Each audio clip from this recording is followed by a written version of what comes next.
Bonjour à tous, aujourd'hui on va voir la recette de l'œuf mollet frit.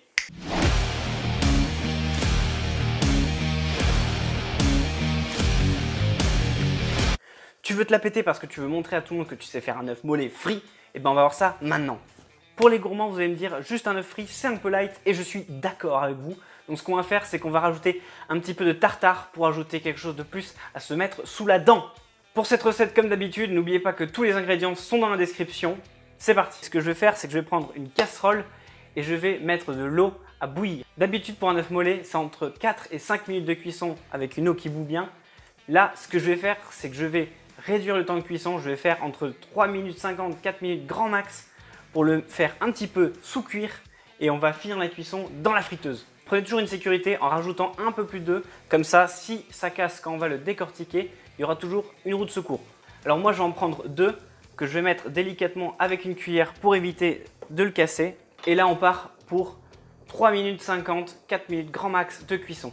Petite astuce pour la décortication de l'œuf, ce que je vais faire, c'est que je vais mettre un bol d'eau froide pour plonger mes œufs cuits dedans. Comme ça, ils vont pouvoir refroidir et je vais éviter de me brûler les doigts.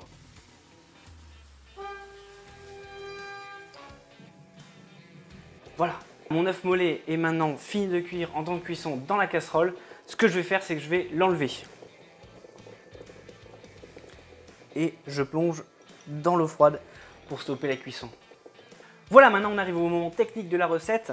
Ça va être de prendre l'œuf et de lui enlever toute sa coquille sans le casser. Pour cela, vous allez prendre une petite poubelle de table pour débarrasser la coquille. Moi, j'ai une poubelle de table Pokémon. Et alors ?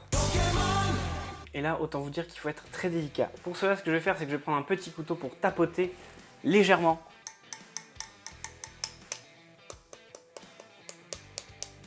N'hésitez pas à taper un peu partout sur l'œuf pour briser la coquille un petit peu partout, ça sera plus facile. On va pouvoir commencer à décortiquer l'œuf. Et là, si tu as un gros bourrin, bah, tu peux passer ton chemin.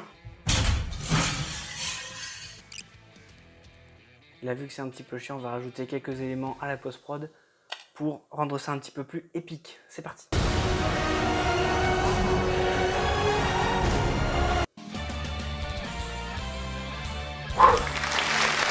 Je vais très délicatement le mettre dans la panure, donc farine, puis dans de l'œuf et ensuite dans de la panure. Il est très important de faire cette opération très délicatement car l'œuf est très fragile et peut casser à tout moment. Ne pas hésiter à le saupoudrer de farine plutôt que de le faire rouler dedans. On enlève l'excédent de farine et je vais maintenant le plonger dans le jaune d'œuf. Et maintenant dans de la panure. L'important c'est d'essayer de faire une croûte assez fine. J'ai une panure qui est plutôt jolie. Je vais maintenant le mettre encore une fois très délicatement dans la friteuse. Si vous n'avez pas de friteuse, pas de problème. Vous pouvez le faire dans une casserole ou à la poêle très délicatement. Et là pour la friteuse, je vais partir pour 1 minute 30. Voilà, j'ai retiré mon œuf de ma friteuse. Maintenant ce que je vais faire, c'est que je vais le déposer délicatement. Donc, normalement ça doit ressembler à ça. Et quand on va le découper, on va voir le résultat. Et c'est maintenant que la magie opère.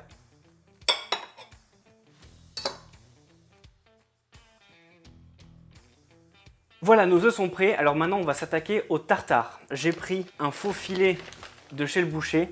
Si vous ne voulez pas vous prendre la tête, vous pouvez aussi prendre du tartare tout prêt. Pour le faux filet, c'est mieux de le faire au couteau parce qu'avec une machine, ça va abîmer la viande et vous allez moins avoir une sensation de gras et de chair dans la bouche. Alors pour commencer, on va enlever tous les nerfs et tout le gras inutile. Voilà, ne gardez que les belles parties de viande qu'on va ensuite découper. Il faut traiter toujours le produit avec respect. Voilà, tous les nerfs sont enlevés, on va pouvoir maintenant passer à la découpe. C'est très simple, vous faites d'abord des fines tranches que vous allez ensuite couper en petits morceaux. Toujours privilégier, si vous le pouvez, des produits de qualité. Alors là, j'ai fait mes premières petites lamelles qu'on va ensuite redécouper. Petit conseil, là on est sur de la viande crue, alors n'hésitez pas à prendre de la qualité et de la fraîcheur, sinon ça va pas bien se passer. Oula, oula, oula, oula. Voilà, mon tartare est maintenant fini de découper, alors ce que je vais faire c'est que je vais l'assaisonner avec du sel et du poivre pour le laisser reposer un petit peu sur le côté. Je vais passer maintenant à la préparation du reste de mon tartare. Je vais commencer par l'oignon. C'est toujours pareil, on va le tailler en petits morceaux. Voilà. Il y a un chat qui gratte ou quoi? Voilà, alors là, on va avoir des petits dés comme ceci. Pour notre préparation, on va prendre un cul de poule. Pour notre jaune d'œuf, on le verse donc dans notre cul de poule. Je vais y rajouter de la moutarde, la sauce anglaise indispensable, du tabasco. Ceux qui n'aiment pas trop le piquant, vous en mettez un peu. Et pour ceux qui sont compétition, vous en mettez beaucoup. Pour continuer, je vais rajouter de l'huile d'olive parfumée à la truffe. Ça va faire un petit twist à notre recette. Je vais rajouter de la ciboulette. Comme je taille comme ça, j'ai l'impression d'être panoramix qui va cueillir ses fleurs. Tailler très finement notre petite ciboulette. Voilà, ma préparation est prête, je vais la mélanger et ensuite je vais incorporer mon tartare dedans. Le petit tartare dedans et on va touiller généreusement. Assaisonner, c'est toujours très important. Alors, sel, poivre à la fin. Voilà, tous mes ingrédients sont prêts. Maintenant, on va pouvoir passer au dressage.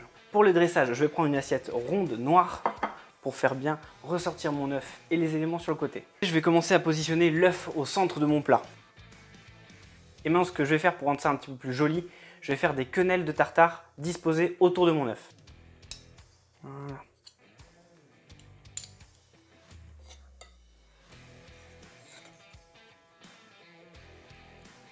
Pour décorer mon assiette, ce qui est très important, c'est de mettre des petits éléments à côté. Alors ce que je vais faire, c'est que je vais rajouter un petit peu des points de moutarde.